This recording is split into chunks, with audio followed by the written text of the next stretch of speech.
चलिए आइए मेरे प्यारे छात्र, आज इस वीडियो में हम बात करने वाले मॉडल पेपर जनन स्वास्थ्य बायोलॉजी का चैप्टर नंबर 4 का जनन स्वास्थ्य का वो तमाम सारे प्रश्न बताने वाले मेरे प्यारे छात्र, जो कि जनन स्वास्थ्य में जितना प्रश्न होता है हम उतना आप लोग को इस वीडियो में बताने वाले हैं। तो आइए मेरे प्यारे छात्र, जो भी छात्र अभी तक मेरे चैनल पर नहीं जुड़े हैं वो जल्दी से जल्दी जाकर के जुड़ जाए। तो सबसे पहले मैं बता दूं मेरे प्यारे छात्र की जो भी मेरे प्यारे छात्र मेरे चैनल पर पहली बार आए तो चैनल को लाइक जरूर कर दीजिएगा। अगर चैनल पर नए हैं तो चैनल को सब्सक्राइब करके बेल आइकन जरूर दबा दीजिएगा। तो चलिए मेरे प्यारे छात्र, और ज़्यादा हम टाइम नहीं लेंगे और अपने इस क्लास को हम स्टार्ट करेंगे जो आप सभी बच्चे बेसब्री से इंतजार करते हैं। चलिए प्रश्न नंबर 1 क्या कर रहा है कि इनमें से कौन सी जनसंख्या नियंत्रण का प्राकृतिक उपाय, इनमें से कौन सी जनसंख्या यानी कि 1 2 3 4 में से कौन सी जनसंख्या नियंत्रण का प्राकृतिक उपाय है। तो एक का सभी मेरे प्यारे साथ देखिएगा, शिकार परजीवता शिकार परजीवता। तो आंसर लगाना है ए एवं बी दोनों। क्या कह रहा है कि इनमें से कौन जनसंख्या नियंत्रण का प्राकृतिक उपाय है, तो ए एवं बी दोनों, ऑप्शन नंबर बी लगाना है।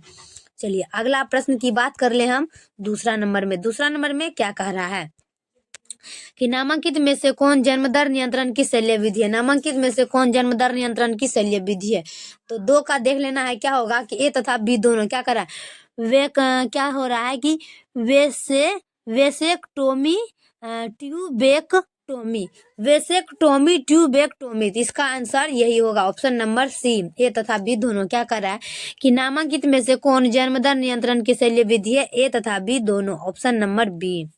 चलिए अगला प्रश्न के पास चल लेते हैं तीसरा नंबर में कि इनमें से किसे कॉपर टी रोकता है। इनमें से किसे कॉपर टी रोकता है, तो इंडोत्सर्ग को, ऑप्शन नंबर बी को। क्या कह रहा है कि इनमें से किसे कॉपर टी को रोकता है, तो इंडोत्सर्ग को। क्या होगा, अंडोत्सर्ग को, ऑप्शन नंबर बी देख लेना है, अंडोत्सर्ग को। चलिए अगला प्रश्न की बात करें हम 4 नंबर में क्या कह रहा है कि महिलाओं में शल्य क्रिया द्वारा बांधीकरण प्रक्रिया को क्या कहते हैं। क्या कह रहा है कि महिलाओं में शल्य क्रिया द्वारा बांधीकरण प्रक्रिया को क्या कहते हैं। तो 4 का सभी मेरे प्यार साथ देख लेंगे, क्या कह रहा है, नलिका उच्छेदन। क्या होगा, नलिका उच्छेदन। प्रश्न को हमेशा समझिए, क्या कह रहा है कि महिलाओं में शल्य क्रिया द्वारा बांधीकरण प्रक्रिया को क्या कहते हैं, नलिका उच्छेदन। ऑप्शन नंबर ए लगाएंगे, नलिका उच्छेदन। चलिए अगला प्रश्न की बात कर लेते हैं हम 5 नंबर में क्या कह रहा है कि नामांकित में कौन यौन संचारित रोग है। नामांकित में कौन यौन संचारित रोग है, एड्स। क्या हो जाएगा, एड्स। सभी मेरे प्यार छात्र देखिएगा, नामांकित में कौन यौन संचारित रोग है, तो एड्स, ऑप्शन नंबर बी देखेंगे, एड्स में। क्या होगा, एड्स। नामांकित में कौन यौन संचारित रोग है, एड्स। चलिए अगला प्रश्न देख लेते हैं हम 6 नंबर में क्या कह रहा है, यौन संचारित रोग क्या है। क्या होगा, यौन संचारित रोग क्या है, तो यौन संचारित रोग गोनोरिया है। क्या होगा, गोनोरिया, ऑप्शन नंबर सी लगाएंगे, गोनोरिया। क्या होगा, यौन संचारित रोग है गोनोरिया, ऑप्शन नंबर सी लगाएंगे, गोनोरिया।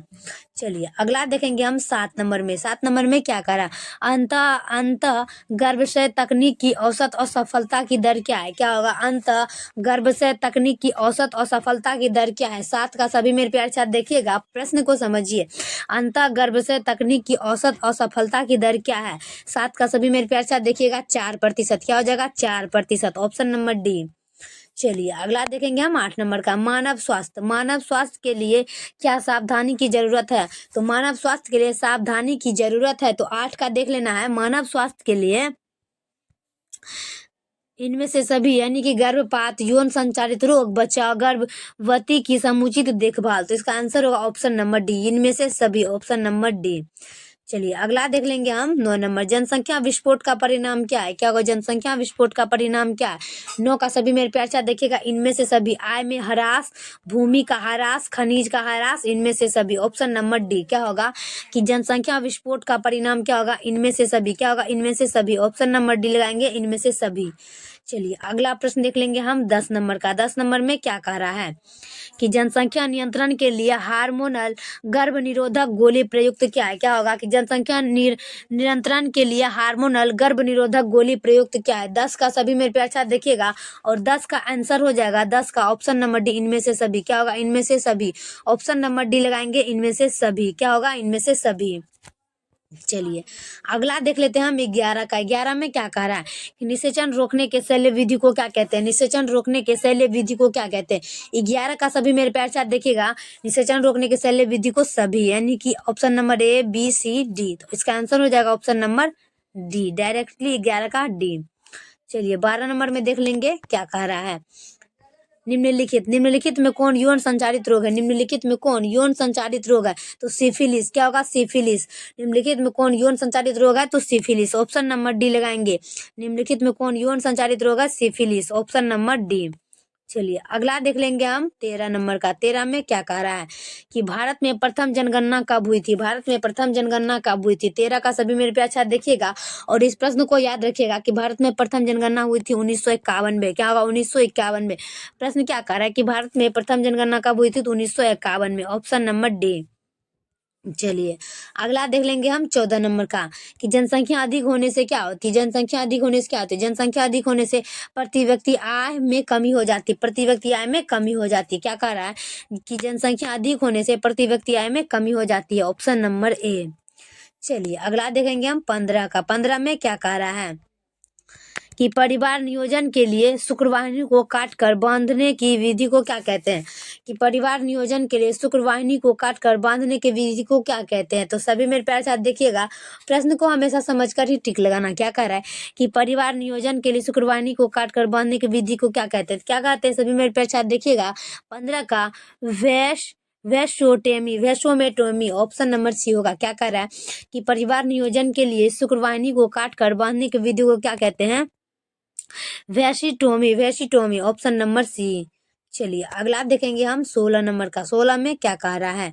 ऑस्ट्रेलियन इंडिजेन जांच द्वारा किस बीमारी का पता लगाया जाता है? क्या कह रहा है? ऑस्ट्रेलियन इंडिजेन जांच द्वारा किस बीमारी का पता लगाया जाता है?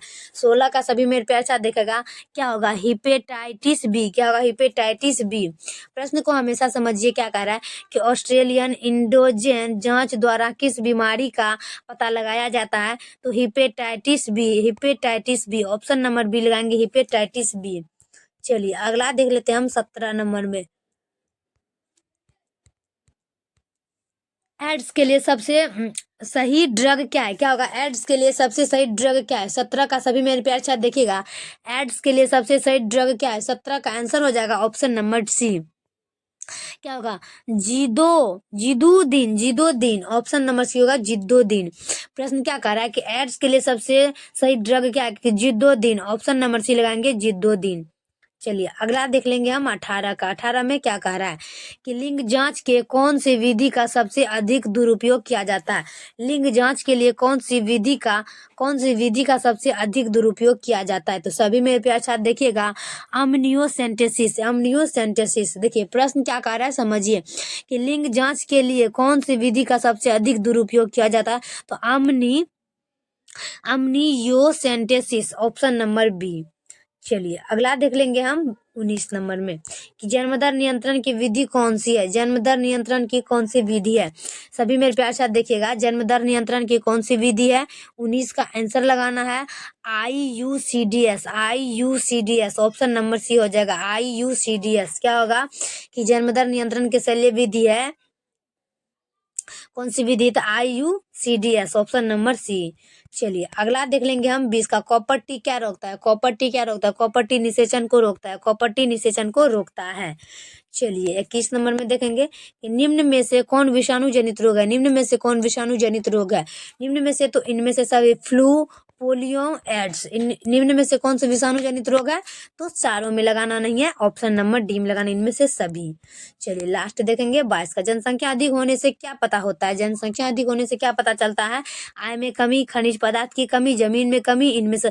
इस प्रश्न का हल तो सभी छात्रों को पता होगा कि जनसंख्या यानी कि एक घर में अगर 4-4 बच्चा होगा तो 2 घर में 8 बच्चा हो जाता है। अगर ऐसे 2-2 बच्चा होगा तो 4 ही होगा। तो जनसंख्या कम हुई, तो जनसंख्या कम हो गई तो आय में भी अधिकती हो जाए, आय में भी बढ़ोतरी हो जाएगी, खनिज पदार्थ की भी बढ़ोतरी हो जाएगी, जमीन में तो बढ़ोतरी नहीं होती क्योंकि जमीन जितना रहता है उतना ही रहता है।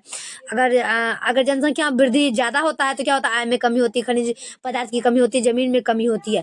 तो आय में कमी होगी, सभी छात्रों को पता होगा, तो इसका आंसर लगा देना ऑप्शन नंबर डी में।